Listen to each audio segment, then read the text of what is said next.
I gave everything to my son Ethan. For 30 years I poured my life into raising him, working tirelessly, nursing him through illness, paying for his education. I even gave up my marriage, gave up my own life just so he could have a better one. But the day I told him I had lost my job, his first response was to throw me out, calling me a useless burden, a parasite. That was the moment I stopped swallowing my pride. I refused to be the mother who got stepped on any longer. I was going to stand up for myself. Ethan thought I had nothing. What he didn't know was that my late employer, who really respected me for the past years I devoted, had left me a fortune. And this time, I'll make sure him realize that the price of betraying me is far greater than he could ever imagine. I had just gotten home when I told my son Ethan that I wouldn't be working for Catherine anymore. I hadn't even gotten to explain why before his face darkened and he cut me off mid-sentence. His voice rose sharply, his face flushing with anger. Why would you suddenly quit? That was $8,000 a month. What are you planning to do now? Just sit around freeloading? The bit of joy I'd felt coming home instantly vanished. Did he really think I left that job just to take it easy? I came back because I wanted to make life easier for them. His words hit me like a slap in the face, but I didn't lash out. I knew he'd been under a lot of pressure these past few years. His wife, Nicole, came from a family that never thought much of ours. Her mother's a university professor and her father works in local government. They've always looked down on Ethan's background. To them, their daughter married beneath her. Nicole, following their lead, constantly took jabs at him, calling out his salary, his upbringing, anything she could to chip away at his confidence. Still, I figured once they found out about the inheritance Catherine left me, $8 million, they'd finally see Ethan in a new light.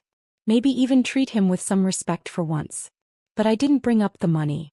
Not yet. Instead, I mentioned the other reason I'd come home. Didn't you say Nicole's planning to get pregnant soon?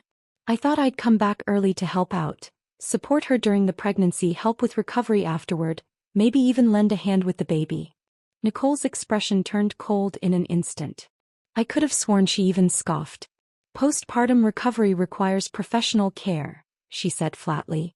You used to work as a housekeeper. What would you know about that?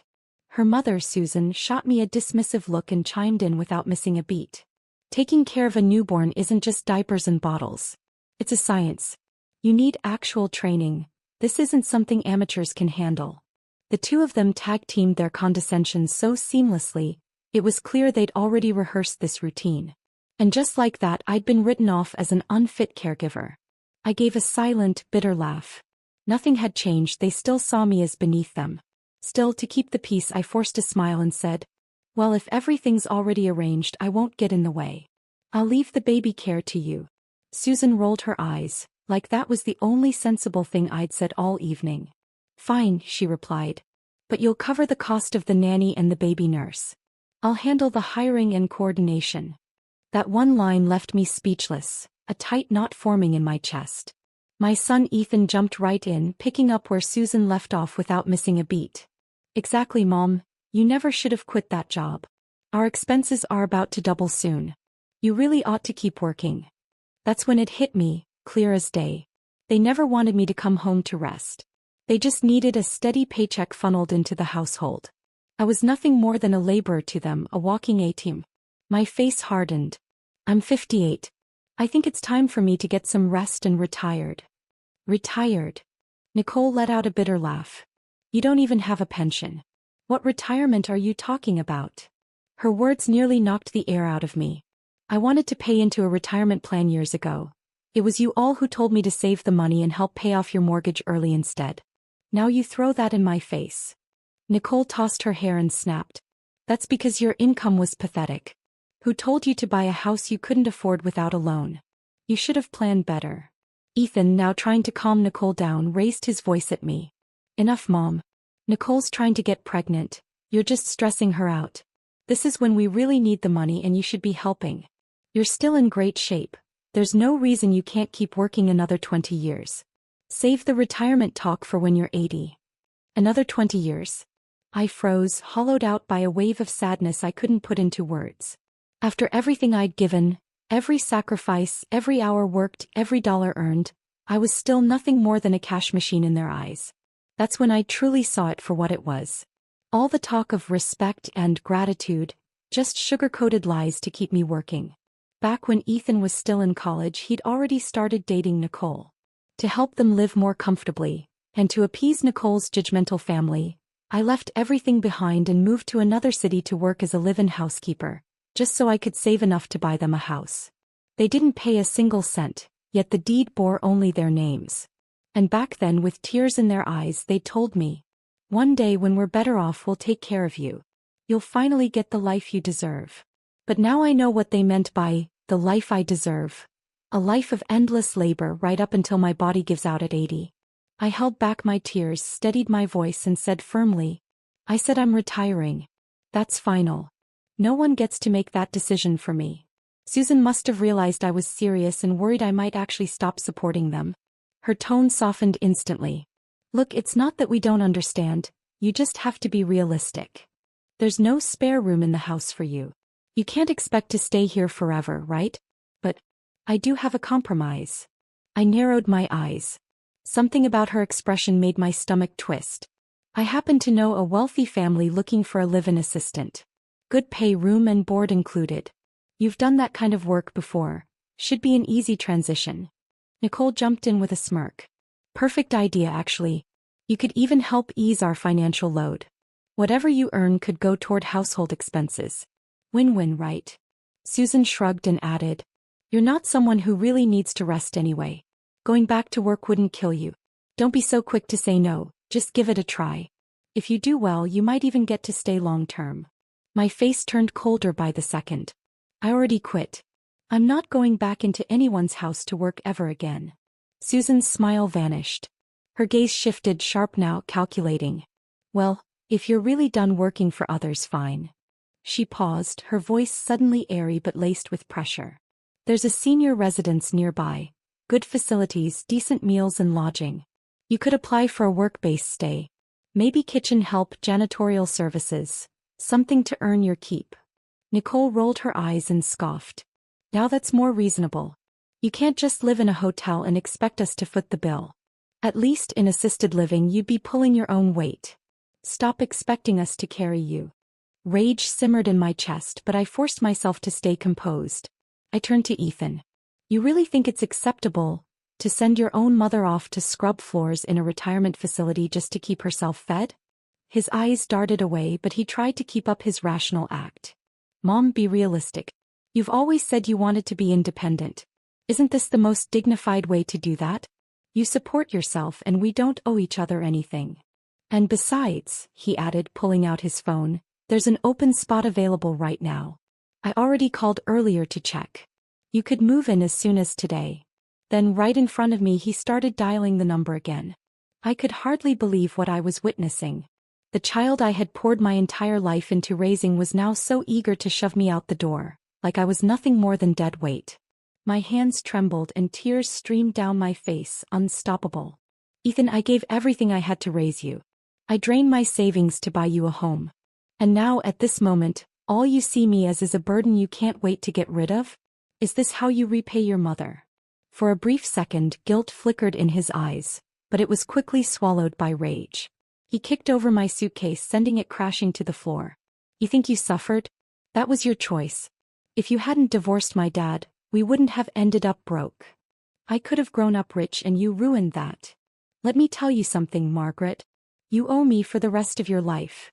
I stood there in stunned silence, staring into his bloodshot eyes as a dull, unrelenting pain tore through my chest, like a blunt knife twisting slowly, slicing into everything I had left. He had no idea. The only reason I divorced his father was for him. If I hadn't walked away from that marriage, his so-called wealthy father never would have claimed him as his son. In fact, he might have been dumped into foster care, treated like a stray dog no one wanted. Every sacrifice I made, every choice, every tear, was for him to have a chance at a whole life. But now here he was, biting back like a cornered animal, blaming me for destroying the very future I tried so hard to protect. I pressed a hand to my chest, trying to steady the storm inside me, but the ache only deepened. All those years of devotion, of sacrifice, of love, suddenly felt like the cruelest joke life could have played on me. Ethan wasn't my biological child, he was adopted. The first time I saw him, I was volunteering at the city's child welfare center. He was barely a year old then. Frail as a kitten, lips tinged with blue, his tiny body drained of all life. The director told me Ethan had been born with a severe congenital heart defect. His birth parents had abandoned him in a dumpster. A passerby heard his faint cries and brought him to the orphanage. I still don't know exactly what drew me to him. Maybe it was the way his eyes, full of fear and longing, clung to mine. Or maybe it was because I'd lost my own mother when I was very young. Something about watching a child suffer felt unbearable to me. I went home and discussed it with my then-husband. After much thought, we decided to adopt him. From that moment on, we crossed the country searching for hospitals and specialists, doing everything we could to save Ethan's life. But 2 years later, my husband changed. He said he was tired of raising someone else's child. He wanted a child of his own. He gave me an ultimatum: either send Ethan back to the orphanage, or leave him and raise the child alone. I didn't hesitate. I chose Ethan. Back then, his condition was still unstable. I was terrified that going back to the orphanage would mean delayed treatment, or worse, the end of his life. So I worked double shifts, sometimes 3 jobs at once. At night, I'd sit at the kitchen table, eyes burning, making handmade crafts just to scrape together extra income. And somehow through those long, desperate years, I kept him afloat. He survived, recovered, and eventually became as healthy as any other boy. He even made it to college. I never told him the truth about his past. Not because I wanted to lie, but because I didn't want to burden him. He was already a sensitive, insecure child. I didn't want him to carry the weight of knowing he was first thrown away by his birth parents, then rejected by his adoptive father. I wanted him to believe the world could still be kind. That love, real love, did exist. But never in my worst nightmares did I imagine he'd grow into this. Cold, selfish, ungrateful. As furious as I am now, there's also a flicker of relief. Thank God I never mentioned the trust fund. If they knew that the $8 million had already been legally transferred to me, I can only imagine how much uglier this would have become. I looked at Ethan, my gaze icy and unflinching. If this is how heartless you are, then so be it. From this moment on, we're done. You and I have nothing to do with each other anymore. I reached down, lifted my suitcase, and turned to leave. But Susan suddenly grabbed my arm. What are you saying? Ethan is your son. You're supposed to be responsible for his future. You can't just pack up and walk away like this. Nicole stepped in, echoing her mother's outrage. Yeah, what kind of mother does that? You raised him and now you want to wash your hands of it? That's unbelievably irresponsible. I let out a cold laugh. You're a college professor, an educated woman, and this is the argument you're making? Legally, a parent is only obligated to care for a child until they turn 18. Me. I've supported Ethan all the way into his 30s. What more does he expect? Ethan's face twisted, his voice rising in fury.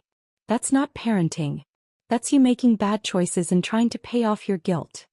Every miserable thing in my life is because of you. You owe me for life. Then he shouted, voice dripping with venom. Did you ask for my permission when you decided to bring me into this world? I almost laughed out loud at the sheer madness of it. He sounded completely deranged. I stared at him like he was a stranger, someone I no longer recognized. I must have been blind to have raised someone like you. And if you've got such deep, twisted philosophical questions, maybe you should ask your birth mother, the one who left you in a dumpster. I didn't know if he even processed what I'd just said. He froze for a beat, confused, but the fury still clung to his face. It didn't matter. Whether he understood or not no longer concerned me. I shook off Susan's grip and walked out the door without looking back. Almost immediately, I heard angry shouts behind me. You're disowning your own son? You're not even human. Don't get too proud, Margaret. When you're old, sick, and no one wants to take care of you, let's see how far that independence gets you. No one's going to hire a woman your age. When you hit rock bottom, don't come crawling back to us. I paused, turned around slowly and looked at them with cool detachment. You should be more worried about yourselves, I said calmly. Don't forget the house you're living in, that house you treat like your birthright, was bought with every penny I scraped together over the years. If I ever decide to take it back, don't be so sure you'll still have a place to live. Nicole stormed to the doorway, pointing a finger at my face, seething with rage. Don't you dare touch this house. It's registered in my and Ethan's names. It's legally ours. You have no claim. The more she shouted, the steadier I felt. Fine. I said, my voice unwavering. Then hear this. I don't care if I have to spend the price of 2 houses. I will not let this house stay in the hands of a bunch of ungrateful leeches. Nicole's eyes widened in disbelief. Then she burst out laughing, her voice mocking. You've lost your mind. 2 houses. You probably don't even have $1,000 to your name.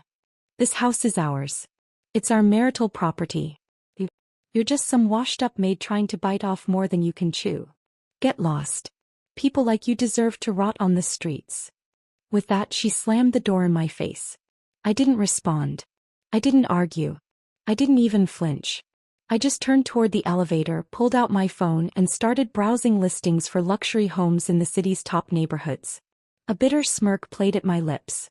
If I didn't move into the best house in town, I'd be doing a disservice to the $8 million sitting comfortably in my trust fund. That night, I checked into the most exclusive 5-star hotel downtown. Then I contacted Catherine's private attorney and instructed him to initiate the legal proceedings to reclaim everything that was rightfully mine. In the days that followed, I lived in that hotel while diving deep into the city's luxury real estate market, researching properties, reviewing listings, and scheduling viewings. A week later, I had an appointment to tour a highly sought-after gated villa community. It was the most prestigious development in town. What I didn't expect was the sales agent assigned to show me the property was none other than Susan's niece, Chloe. The luxury real estate showroom was bustling with people. Despite the starting price of these villas being well over $1 million, the project's exclusivity had drawn a steady stream of prospective buyers. I had just stepped into the grand lobby when a young woman with long hair and a fresh, eager smile approached me. Good afternoon, ma'am. Would you like me to walk you through the project details? Yes, please. Could you start by showing me the model homes? I followed her toward the display area, but we hadn't made it more than a few steps when a sharp voice rang out across the room. Who's handling client screening today? Do we just let anyone walk in now? I looked up. There she was, Chloe, Susan's niece. Nicole's cousin. We'd only met a few times, but she had left a lasting impression. Classic social climber attitude, the kind who drips arrogance in every word and move, constantly flaunting how she only dealt with high society clients. Before I could react, she was already striding over, heels clicking confidently, eyes full of disdain. Margaret? What are you doing here? I glanced at her coolly and kept walking. I'm here to view a property. Is there a problem? She immediately stepped in front of me, blocking my path with a sneer. A housekeeper? You think you can afford this place? Don't tell me you're just here for the free coffee. I've seen plenty like you, pretending to be buyers just looking to snag some free snacks. People nearby began glancing over, whispering, their expressions carrying that uncomfortable mix of judgment and curiosity. Some even nodding slightly as if to say she's not wrong. The young assistant beside me spoke gently, trying to defuse the situation. Chloe, I'm not busy right now. I can show this lady around. But Chloe shoved her aside without hesitation, eyes burning with contempt. And who do you think you are, lecturing me on how to do my job? The girl shrank back, intimidated. Then Chloe turned and waved over 2 security guards. You two, escort this visitor out of here. Now. The showroom fell silent. All eyes were on us. I raised my hand calmly, stopping the guards before they could approach. I came here to view a property. On what grounds are you kicking me out? Where's your manager? I'd like to speak with someone in charge. I turned toward the crowd. You're all here to look at properties too. Why don't you tell me, have I done anything inappropriate? The guards hesitated. I wasn't backing down, and they clearly didn't want to get involved in something messy. Chloe stood with her arms crossed, scoffing loudly. Go ahead. Make a scene. Let's see how far you take this performance. Just then, a young man in a crisp white shirt approached quickly, wearing a polished, professional smile. Good afternoon, ma'am. I'm Alex, the sales manager for this project. Is there an issue I can assist with? Before I could speak, Chloe jumped in. Alex, she's just here for the freebies. I was about to have security remove her. Alex frowned slightly but kept his tone courteous. Ma'am, would you mind showing us some form of financial verification?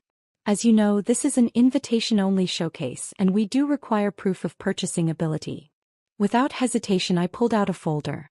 They already verified my documents at the entrance. Chloe snatched the folder out of my hand and flipped it open dramatically. $5 million? Are you kidding me? She shouted loud enough for half the showroom to hear. She's a housekeeper. There's no way she has that kind of money. I know her background better than anyone here, she added smugly. This has to be fake. We can't let someone like her play us. Alex stood there, frowning deeply, clearly caught in the middle. I didn't bother arguing. Instead, I took out my phone, opened my banking app, and held it up for them to see. The young assistant leaned in, counting softly under her breath. 100,000, oh my God. Over 8 million. Gasps rippled through the crowd. People's eyes widened, no longer judging, now stunned, curious, even slightly in awe. Someone near me whispered, "Damn, she's got serious money." Chloe's face drained of color, cycling rapidly from red to pale green to ghost white. She looked like she wanted to vanish into the floor. But Chloe still wouldn't give up. She kept pushing, her voice sharp and stubborn. "Alex, that banking app on her phone has to be fake. There's no way she has that kind of money." Alex's face darkened, his brow furrowing deeply. "Chloe, that's enough." Then he turned to me with a composed, respectful tone. "Ma'am, I truly apologize. This has clearly been a mistake on our part and we'll handle it appropriately. I'll assign our most experienced client manager to assist you right away." I waved a hand lightly, offering a calm smile, then turned to the young woman who'd greeted me earlier. "No need. She's perfectly fine. Very professional. I want her to show me the property." Alex looked slightly uneasy. "Actually, she just started, still in training technically. I was only worried she might not have enough experience." "But I like her," I said firmly, leaving no room for discussion. "I'm buying the house today and I want to do it through her." Alex nodded immediately, flustered but eager. "Of course. Absolutely.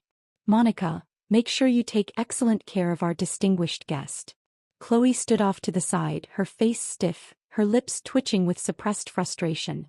She watched me walk away, seething, then muttered under her breath, "Just a glorified errand maid pretending she's somebody."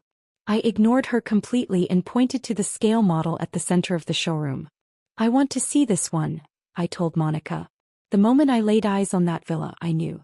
Soaring ceilings in the living room, a spacious backyard garden, a sunroom spanning over 200 square feet. Most importantly, it was fully furnished and move-in ready. "I'll take this one," I said without hesitation. "Let's get the paperwork started." Monica's eyes lit up with excitement.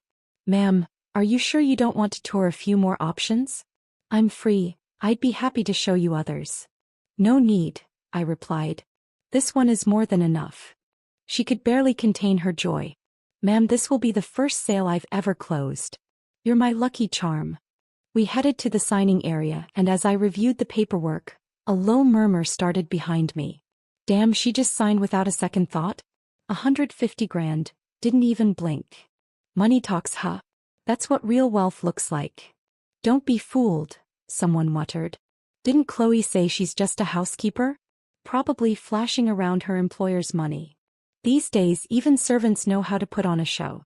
Bet she's just parading around with someone else's credit. Seriously, what kind of employer would trust a maid with that kind of cash? Millions." Then Chloe's voice cut through the whispers, laced with that gossipy venom she wore so well. "Oh, you have no idea. She's not your average housekeeper." "No? Then what is she?" "She's one of those live-in assistants for wealthy old men. You know, not just dusting and mopping, if you catch my drift." "No way. At her age? That's just shameless." "Ugh, some people will sell anything for money. If her family knew, wouldn't they be humiliated?" I set down the contract and turned toward Monica. "Monica," I said with a steady smile, "could you please get Alex for me again? I'd like to purchase another property." The room went completely silent. It was as if the air itself froze. Monica's eyes widened, her voice trembling with disbelief. "Ma'am, you're sure? You want another one?" "That's right," I said calmly. "One to live in. One as an investment." Then I smiled a little wider. "Although, I do have a small favor I'd like Alex to help me with." Alex returned swiftly, his smile brighter than before, practically glowing with enthusiasm. "Hello again, ma'am. Please, let me know what I can do for you." "I've confirmed the purchase of the first property," I said. I'm ready to sign the contract. And I'd like to add a second unit as well. But, I paused, my tone turning cold. I expect your team to address the inappropriate behavior of certain staff members. Alex's smile faded. His gaze swept across the room and quickly landed on Chloe. Chloe, he said sharply, are you causing trouble again? Apologize to the client. Now. Chloe lifted her chin defiantly, refusing to back down. Why should I apologize? I only told the truth. She used to be a housekeeper, one of those live-in types who caters only to rich old men. And don't look at me like that, her son said it himself. I slowly lifted my head, eyes narrowing as I stared directly at her. You're saying my son told you that? Then let me tell you something in return. He also once said that your little portfolio of closed deals didn't come from your so-called skills, but from the nights you spent in bed with your clients. Is that true? Chloe's face drained of color. Her lips trembled. You're lying. That's slander. Oh, didn't you just slander me a few minutes ago? Now you suddenly understand what defamation means. I turned to Alex, who immediately picked up on the cue. His expression turned grim. Chloe, that's enough. Security, escort her out of the building. And as of today, you're terminated. Chloe panicked. Tears welled up in her eyes, spilling over. Alex, I wasn't lying. She really used to be a cleaner. But Alex's tone remained firm. You've violated company conduct policies in a very serious way. Your employment is terminated, effective immediately. I raised my hand to stop the security guards from moving. Hold on, I said calmly. She's not going anywhere just yet. She publicly defamed me and I'm not letting this slide. Right then and there I took out my phone and dialed. Hello, yes. This is the police department. I'd like to file a report for defamation and public harassment. 10 minutes later, 2 officers arrived at the showroom. After hearing my account and reviewing the incident, they issued Chloe a formal warning and made it very clear. If she didn't offer a public apology, I had every right to press legal charges. Cornered and shaking with rage, Chloe finally mumbled through clenched teeth, I'm sorry. She shot me and Monica one last hateful glance before storming off, her eyes burning with envy, especially when she saw Monica preparing to close the second sale. The same Monica she'd looked down on just an hour ago, now the star closer of the day. By the end of it, I signed contracts for both properties, paid in full without so much as a pause.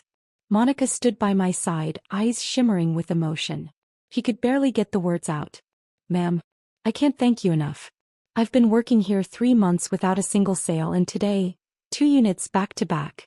You're honestly my miracle. To show her gratitude, she insisted on personally arranging deep cleaning and move-in prep for me. I gladly accepted. For the first time in years I felt truly light. As if all the humiliation, resentment and bitterness had been swept away like the dust outside my new villa's doors. That evening, just as I returned to my hotel, my phone rang. Ethan. So what the hell did you do to ruin Chloe's job? Her whole family is coming after us now, demanding answers. How do you plan to fix this? I answered breezily. Let them come. That's your problem now. Didn't I already tell you? We're done. I owe you nothing. You stirred up trouble and now expect us to deal with the fallout? That's not right. That made my blood boil. Trouble? Are you kidding me? Chloe defamed me in public. She brought it on herself. The police were there. You think they just showed up for fun? If this turns into a bigger mess, don't think you'll walk away clean either. Ethan went quiet for a beat. When he spoke again, his tone had softened noticeably. All right, let's just move on. By the way. There it was, that hesitant tone, that calculated shift in interest. So, Mom, who's your new employer really? They must be seriously loaded, and they seem to be treating you pretty well too, huh? I laughed silently to myself. There it was again, the scent of money, and he was sniffing around like a bloodhound. It doesn't matter who they are. It has nothing to do with you, Ethan. Let me say it one more time, we're done. For good. And with that, I ended the call and blocked every single number from him, Nicole, and their entire family. But what I didn't expect was that just a few days after moving into my new home, I ran into someone I hadn't planned on seeing again, Susan. That afternoon, I was at a high-end piano showroom downtown, browsing options for a grand piano. I had just settled onto the bench, ready to test out the keys, when the front doors swung open and a flurry of footsteps echoed through the space. In walked Susan, surrounded by her ever-present circle of socialite friends, their voices loud and shrill with self-importance. "What kind of store is this?" Susan scoffed. "Letting just anyone sit down and bang on a piano? How unprofessional." Her eyes landed on me and the sarcasm practically dripped from her smile. "Margaret, did you even wash your hands before touching that instrument? Weren't you in healthcare work all these years? God knows what kind of germs you've got crawling all over your fingers. Who would have thought such an expensive piano could be so casually contaminated?" Her little clique chuckled and whispered among themselves, eyeing me with barely disguised contempt. "So that's the housekeeper-in-law you were talking about?" one of them asked, not even bothering to lower her voice. "'Tis they. Can't afford to buy one, so she comes here just to pretend? How embarrassing." Another woman, her hair piled into a dramatic bun and oversized sunglasses perched on her nose, gave me a disdainful once-over. Ugh, nothing more irritating than someone trying to act classy while carrying knockoff handbags. The two sales associates at the showroom exchanged a subtle glance, clearly uncomfortable. One of them approached me and offered a warm, professional smile. "Please, feel free to continue trying the piano, ma'am. That's exactly what they're here for. No purchase required." I nodded politely, then turned back to the sheet music and prepared to play.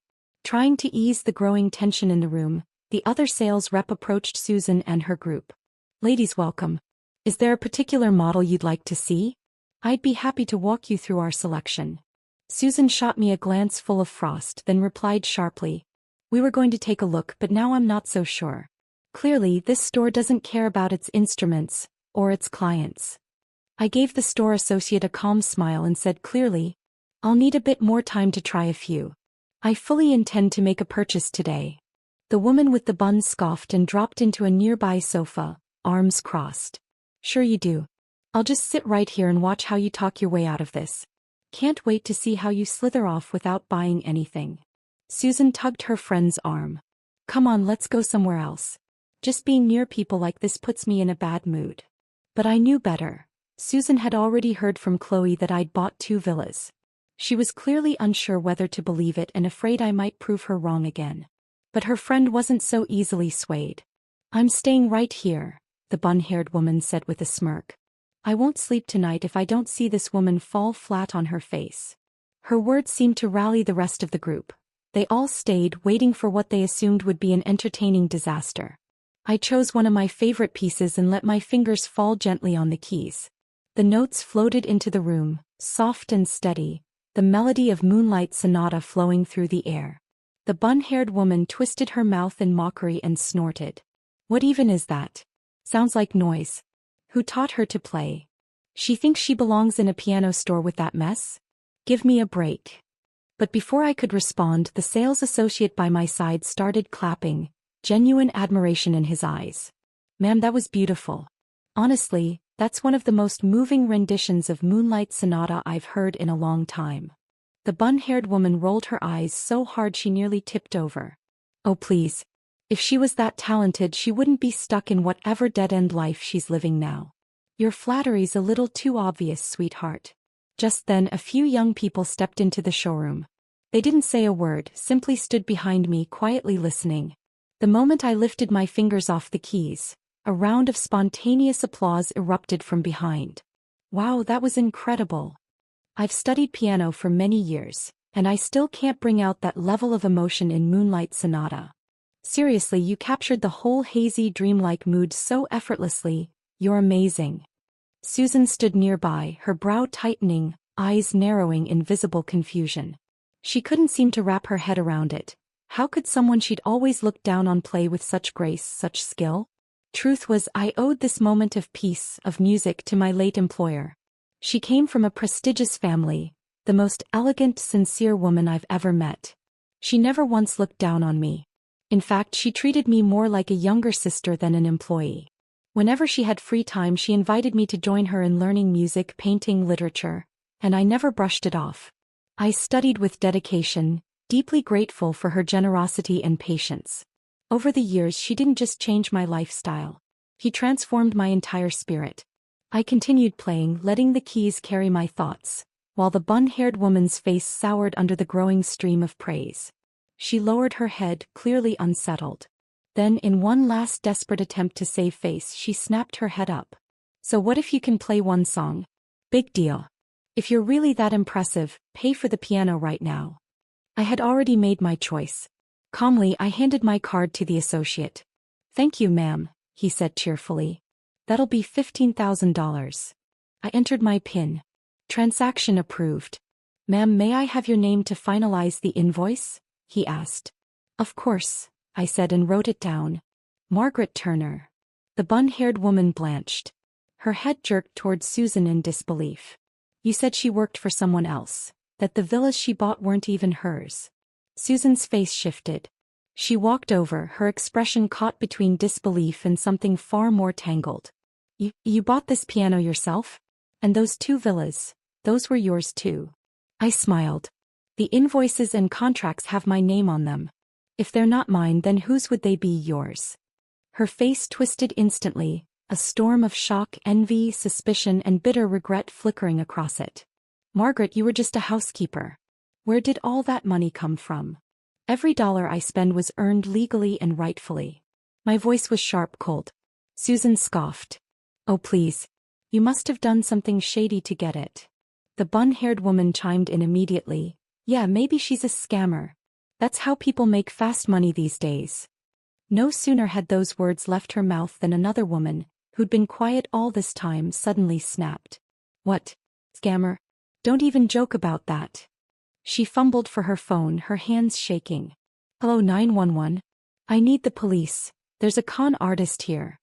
Before anyone could react, she hung up and stormed toward me, trying to grab my clothes in a fit of rage. The store staff rushed to hold her back.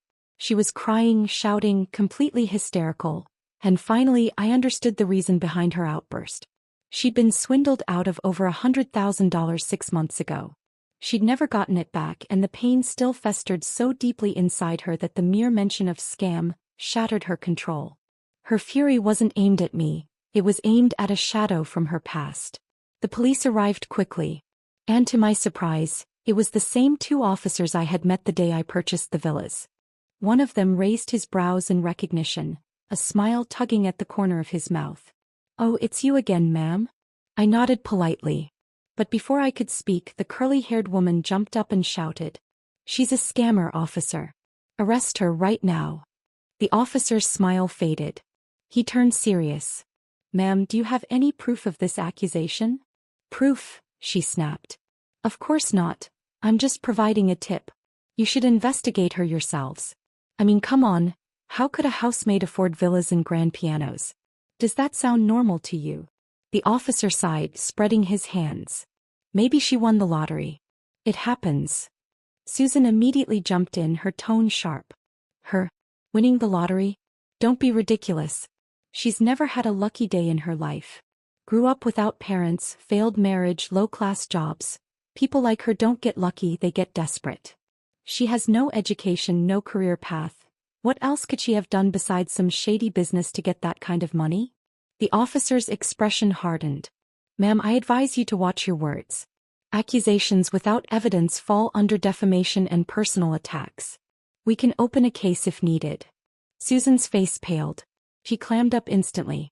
A swirl of emotions stirred inside me, frustration, pain, anger. But mostly clarity. Life hadn't been easy. I'd grown up alone. After the divorce, I bent over backwards to support a son who never appreciated a thing I did. And now, the very people who'd once enjoyed my sacrifices were using my lowest points as ammunition to attack me. If I had a nemesis in life, it was Susan, her daughter Nicole, and Ethan. They weren't just ungrateful. They were the real curses in my story. But now I finally saw them for who they truly were. I pulled out my phone, opened my banking app, and without a word turned the screen towards Susan, holding it up so she and everyone else could see. You don't want to see me happy? Tough luck. Looks like heaven had other plans. See this? Over 8 million. All legal. All mine. No dirty secrets, no tricks. Just blessings you'll never understand. If that makes you sick, well, I hope it ruins your appetite. You want to accuse me of sleeping my way to the top? Go ahead. Sue me. I'll be waiting. Susan's water cup slipped from her hand and crashed to the floor with a loud clang. I could almost hear the crack of her pride shattering. 8 million. How the hell do you have that kind of money? Her voice shook, panic breaking through her disbelief. Then her expression twisted, almost like something had just clicked. Oh, now I get it. That's why you cut ties with your son. You got rich and dumped him like trash. How heartless, Margaret. You're unbelievable. I turned to her, my tone sharp, unwavering. Don't twist the story, Susan. I was ready to leave every cent to your daughter and my son. That was my plan. But then you two decided I was a burden the minute I quit my job. You pushed me out of the house like garbage. You think I forgot? That house you're living in? Every dollar that bought it came from me. And not only did you kick me out, you wanted me to scrub floors at a second-rate nursing home just to keep earning for your family. You even suggested I go work for some old rich man as his live-in servant. God knows what kind of services you had in mind. Tell me, Susan, do you even have a shred of decency left in you? I could have given your whole family a life of luxury. But no. Not a chance. You ruined it yourselves. I turned to the growing crowd of onlookers. Tell me, doesn't this pack of ingrates deserve everything they've lost? The crowd's energy shifted. Their eyes, once filled with gossip, now brimmed with judgment, aimed squarely at Susan and her friends. Susan's face burned red like a con artist caught mid-scheme. You're lying. We never said you should go work for some old man. Oh. I said calmly. Should I play the recording for everyone here? Let them hear your exact words. Her face went pale and for a second I saw real fear in her eyes. That recording is probably edited. I'm not listening to that garbage. Her voice cracked as she turned away, retreating toward the exit. Margaret, you're cruel to the core. You'll get what's coming to you someday. And with that she stormed out, slamming the door behind her. I finally exhaled. It was over for now. But I knew better than to think it was truly finished. With that much money on the line, people like Susan and Ethan never stay quiet for long. What I didn't expect was how quickly Ethan would crawl back into the picture. The very next morning, the concierge delivered a massive bouquet of flowers, claiming someone had left it at the gate for me. I frowned, dragged the flowers inside and sifted through them. Right in the center was a card. Wishing you a lovely weekend. Love, your son Ethan. I nearly burst out laughing, disgusted to the core. It was so shameless it was almost comical. Without hesitation I picked up the bouquet and tossed it straight into the kitchen trash can. Then I snapped a photo, crushed petals, bent stems and the crumpled card all in one frame, and sent it to the gatehouse. From now on, refuse anything sent by this person. Also, kindly forward him this picture. I didn't just want him rejected, I wanted him humiliated. Sure enough, I never received another bouquet from him again. But he didn't give up. He just escalated. He began waiting outside the gated community every single day. Rain or shine, workday or weekend, he'd be there lurking, desperate. Every time I came or went, he'd put on another pitiful act like some character in a cheap tragedy. One day he even dropped to his knees on the sidewalk, crying hysterically. Mom, please don't be angry anymore. Come home, I was wrong. Mom, no matter what, I'm still your son. How can you be this cold to me? I didn't even bother looking at him. His theatrics only made my skin crawl. Eventually I got so sick of the scene that I hired a full-time driver. Every day I sat in the back with the windows up, gliding past the front gate straight into my villa's garage. No eye contact, no conversation, no chance for him to reach me. Ethan kept it up for 2 full weeks.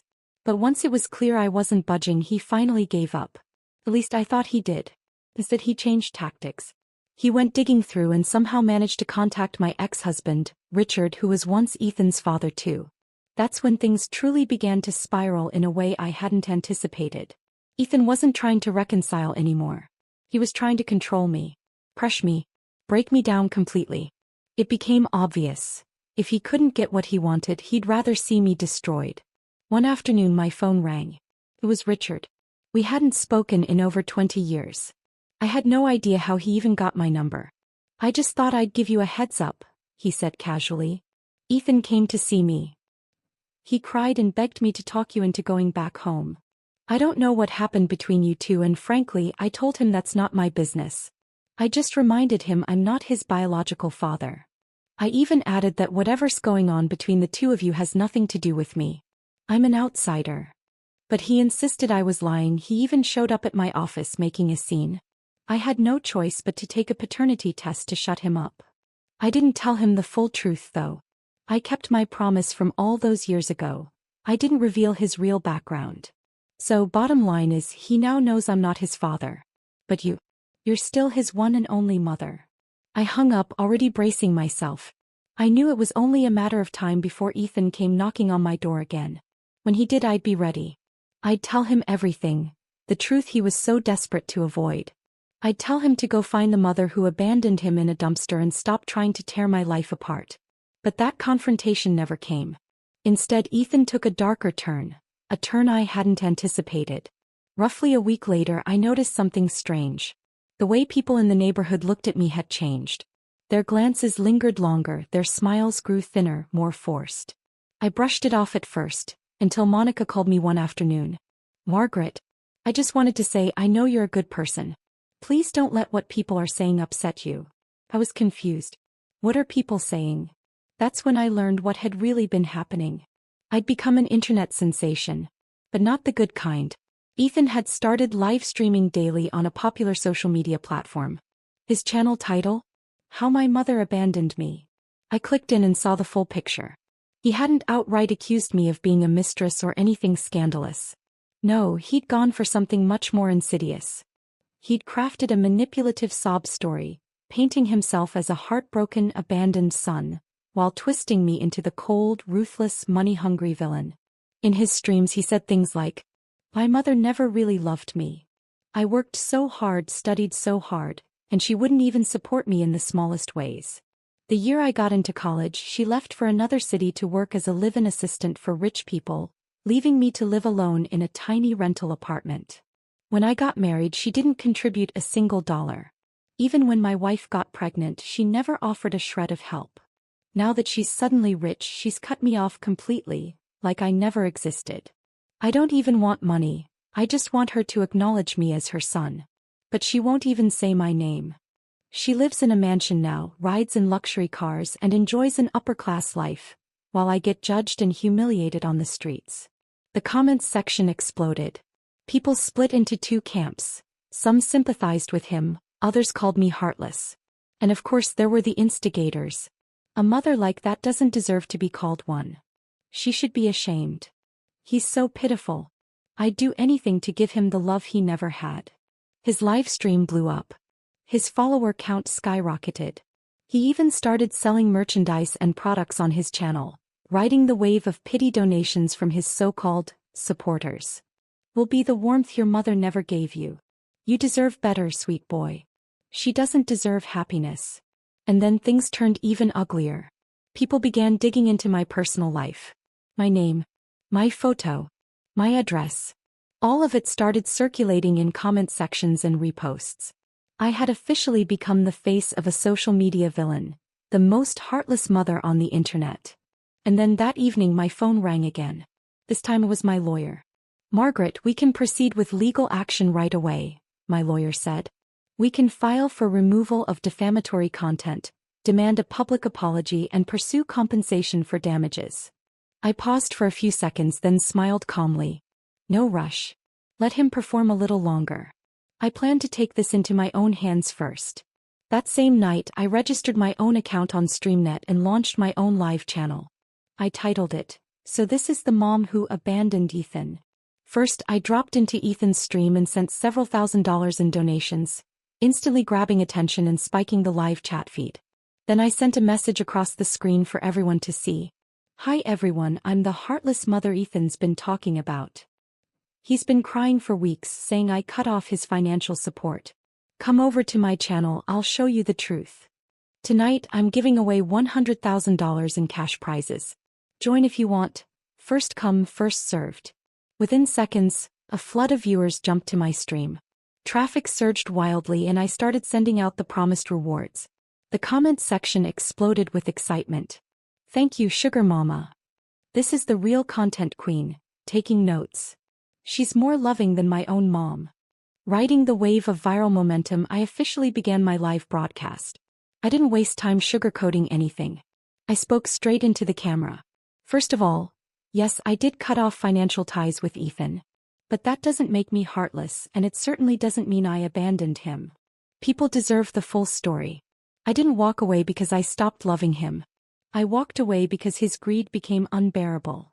When I first received the inheritance from my late employer, my intention was to leave it all to Ethan and his wife.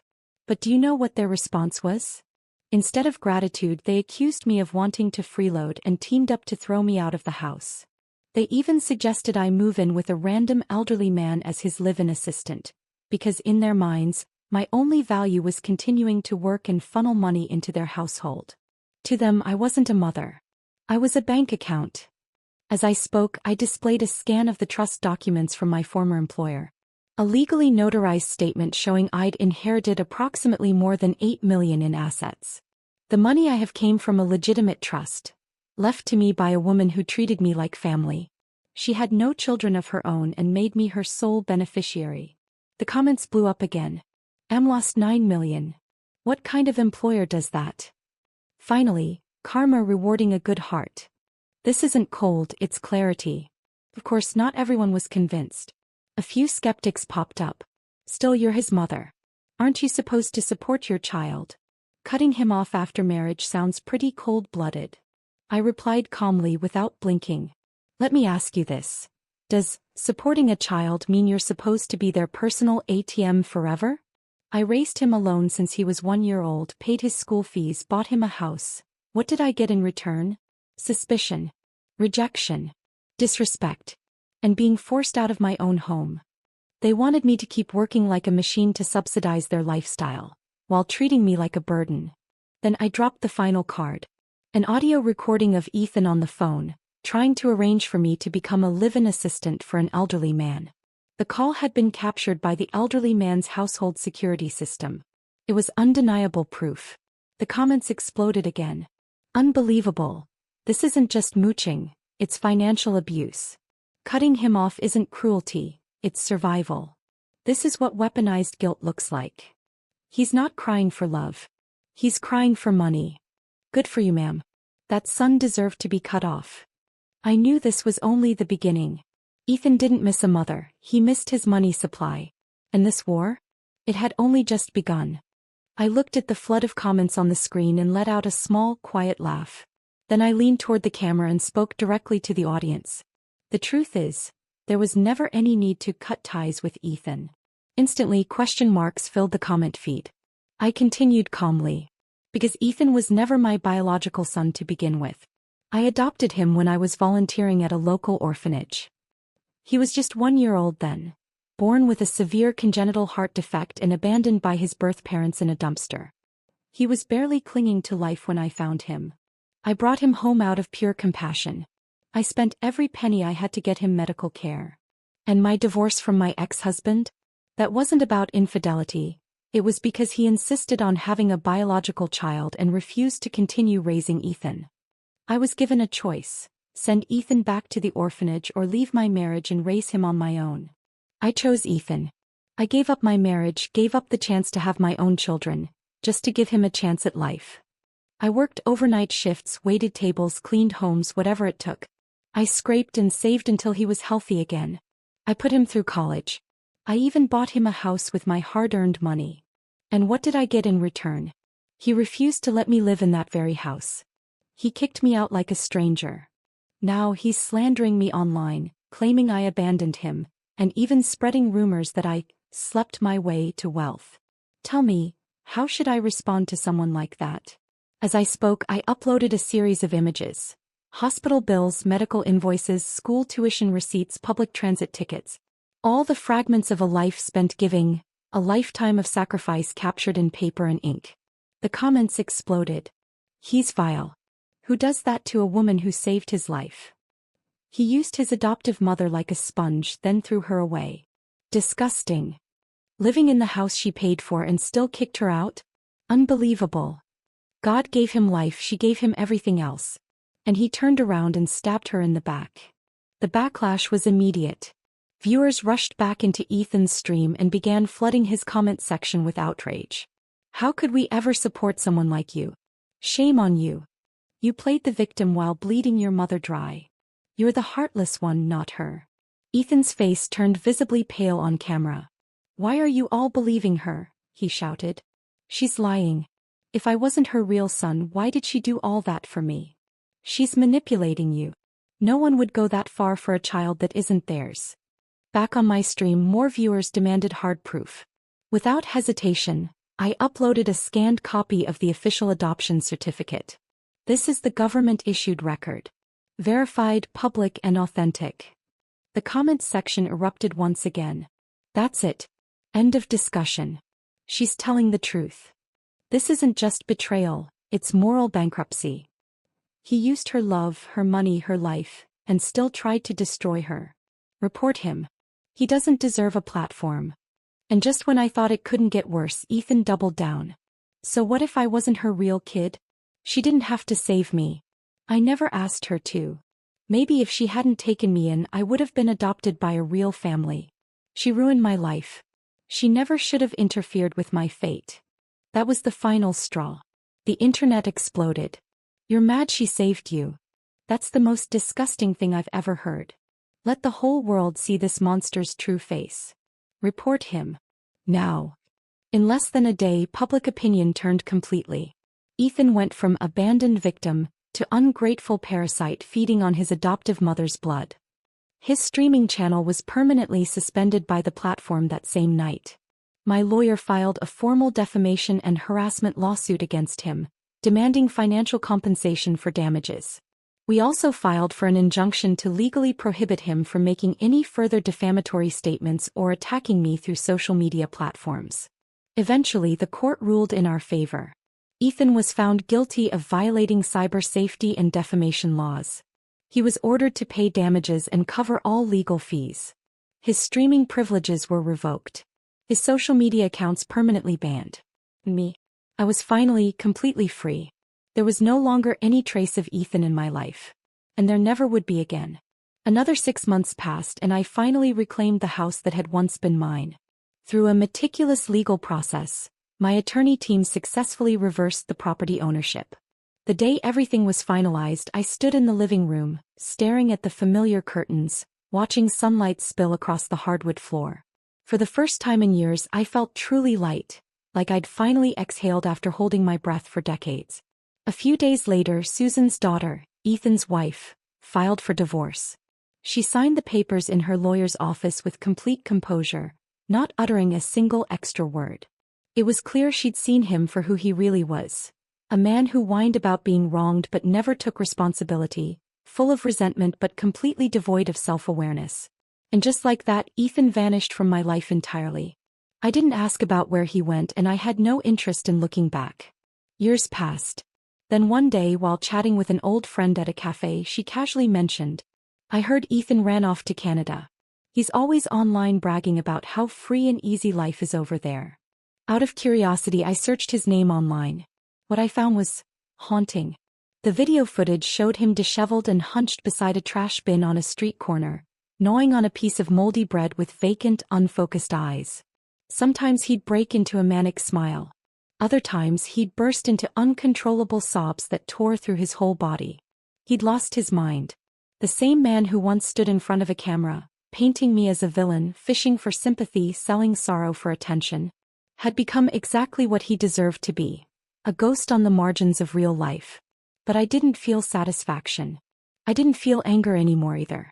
He had simply become the sum of his own choices. No amount of followers could save him. No amount of lies could keep his story standing.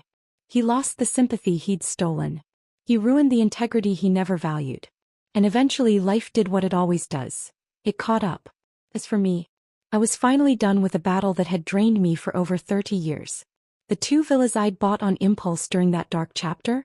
I sold them during the housing market upswing, and walked away with a tidy profit. What once symbolized fury and defiance had turned into the foundation of my next chapter.